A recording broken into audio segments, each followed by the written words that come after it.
Saturday, June 16th. June math. It's currently like 6:30 in the afternoon. Didn't run this morning. We had a lot to do this morning. A lot of stuff to take care of for this week. We went apartment hunting. We think we found one, so that's cool. So I have an hour and 45-minute run ahead of me, which is kind of why I decided to do it now. I was gonna wait until it got a little later and the sun was gonna start to go down, but then I realized, an hour and 45 minutes is a really long time. Therefore, I need to start now if I have any hope of getting done before it gets dark, and we still have to go to the grocery store for this week. So I kind of have to get it in now. Really not looking forward to this, but really who is looking forward to running for an hour and 45 minutes? Definitely not me. Last week I kind of had the same feeling, moreover just because I was feeling sick, but it's super windy. This is going to be one of those runs where the wind is just going to get super bad, I know it. But yeah, this is the same feeling I had last week of really not wanting to run. It ended up being my best run I think I've ever had. So I'm kind of hoping this follows the same trajectory. Really it's going to be what it's going to be at this point. I'm going to run the same route I did last week. So the problem is I have to find somewhere to add another hour in while still managing to get home, or to kind of try and end my run back home instead of out in the middle of nowhere. I thought about just continuing to run along my 11-mile route I did before and just kind of keep extending it until I actually get that. This one is such a weird middle ground to where that would be. I actually looked at it, and I'd actually be almost further away from home by the time it ended from where I started, which is weird because I kind of do this like figure of 8 kind of thing. And so I don't know, it's going to be kind of a wing it type of deal, I'm imagining. I'm also going to modify it slightly, where before I was running the same route I did during the 11 mile, which includes a part where I can literally see my apartment. And I think that kind of messed with my head a little bit before. So I'm actually going to modify it slightly, and instead of turning down the street to go that way and run on the river, I'm just going to continue running on the street I would be currently on at that point, because I know that street goes all the way downtown. And so it might actually not be my part of that same route. It'll end up in the same place, but it won't be exactly the same way to get there, and I'm hoping that kind of keeps my mind in it, because it was around that point last week where I hadn't stopped, and I saw that point, and I think it kind of switched, like flicked in my head, where I was like, alright, cool, I think I made it this far. And it was kind of like this milestone moment, which I think kind of messed with my head to where I was like, oh, I can stop and slow down. I made it this far without stopping, so I'm going to try and run a different route. It is super windy, if you can't tell. I'd be surprised and disappointed if you can't tell at this point, but so I'm hoping that doesn't play too big of a role into it. Running into the wind is just like the worst. I'm probably not going to film anything while I'm running, because these long runs I definitely try and focus more on running, because I know these long runs are going to help me out more than the easy runs do. So during the week I'll probably stop and get creative and do some stuff like I had been, but for this long run it's probably going to be pretty simple and probably just as straightforward as it gets. Me talking to Cameron now, run. I might do something if I really see something that's interesting, because I do like I'm kind of metaing here, I'm breaking the fourth wall a little bit, but I have liked the last couple where I have filmed myself doing stuff in the middle and been able to put the stats for the run up on those instead of just like a plain black screen, so it's a little more interesting to look at. So I might try and find something afterwards or towards the end, where the main chunk of the run is already done, to try not to take it away from my normal run. So I really want to focus more on these, like I said. So that's kind of the game plan for today. We gotta try to get this done quick. I say quick, but I know I'm going to be gone for an hour and a half, hour and 45 minutes. But that's the way it's going to be. We got a fun week ahead of ourselves. Pretty short week work-wise. Me and a bunch of friends are actually going to Vegas this week on Thursday.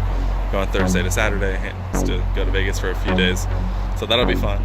What's not going to be fun is that we're leaving Thursday, so I'm not going to be able to run Thursday morning. So I'm either going to run in Vegas or I'm just not going to run those days. I haven't really decided yet. I really don't want to skip those runs, but I'm going to kind of have to just play it by ear and see. And then also Saturday, which is our last day there, and we're leaving Saturday afternoon, is when I'm supposed to do my long run.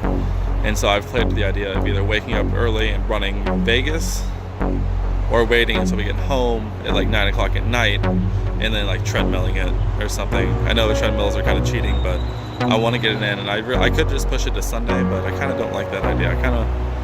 I set this plan specifically for these days, and so I kind of want to follow it, but I don't know.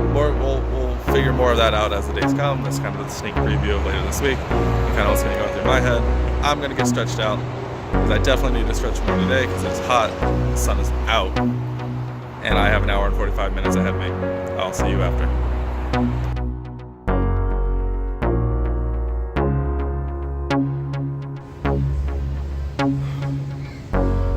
It's an hour and 45 minutes. I ran 9.67 miles. It turned out to be like a 10:52 pace. It was good. It was a good one. I think I expanded on my long run from last week, and it ended up going really well. Last week I ran like a little over 6 miles without stopping. Today I got to about 7+ without stopping, minus a couple times to stop and quickly get a sip of water. But it was good. I've noticed that my limitations now are more physical rather than mental or even cardio fitness level. The entire time I really never felt super out of breath. It was more of my legs got tired. So it was an interesting thing to experience. I need to learn what I need to do to keep that from happening, because once my legs kind of hit the wall around mile 8, it was really hard for me to keep running, even though I wasn't tired cardiovascularly. I was tired physically, my legs were tired, my knees started to hurt. I don't know if that's a lack of drinking water during, or if it's losing a lot of sodium, if I need to start looking into things like that. I'm thinking that is the case. I need to figure out a water situation. I think I'm definitely going way too long in between water breaks. I think I had water at about mile 2.5, and then I didn't have water again until mile 5, 6. So I think that was a big thing. Then after that, I didn't have water until mile 10 from walking back where I ended. So I think that's the next step. And I'm really debating the Camelback thing again. It can hold a lot of water, as well as I don't have to worry about carrying it. Sodium is another thing. I don't know exactly how I'm going to fix that. I'm going to do some research this week and kind of look into options. I'm really trying to minimize things I have to carry, and so as funny as it is, fanny pack might be an option because I really don't like things having in my pocket. So fanny pack of just like energy chews or gels or things that they have for this, I think that's starting to become a real possibility, for the simple reason of running out of energy, my legs hitting the wall. I think I'm running low on sodium, and I'm noticing myself stop sweating as much, so I'm getting dehydrated as well. I think these are the things that are really going to hold me back from taking that next step. I mean, I almost ran 10 miles today. I feel like it should have been like nothing, but my legs felt otherwise. I understand why I hit the wall when I ran that 11.25 before. Granted, I wasn't as in good a shape then as I am now, but still I can see it. I didn't drink enough water. I didn't have enough stuff prepared. I wasn't prepared. But now that I'm hitting prepared on the mental side, I'm noticing that I'm less prepared on the physical side, for at least in the long term. I do fine with just water and food for my short runs, my daily runs, but when it comes to these long runs, I'm definitely less prepared. So that's something to look forward to in the future, of getting a source of water, a decent source of water for the whole time that it wasn't going to annoy me, and then also ways to replenish energy outside of that. Those are my takeaways from today. It's getting late. We got some things we need to do, so I'm going to cut it off right here. Coming back on Monday within my next, I don't know what run it is. I might think it's an easy run, so I guess I'll find out then. My guess it'll be probably about another 30-minute. So I'm going to go rest up, stretch out, take care of the rest of the day. See you guys then.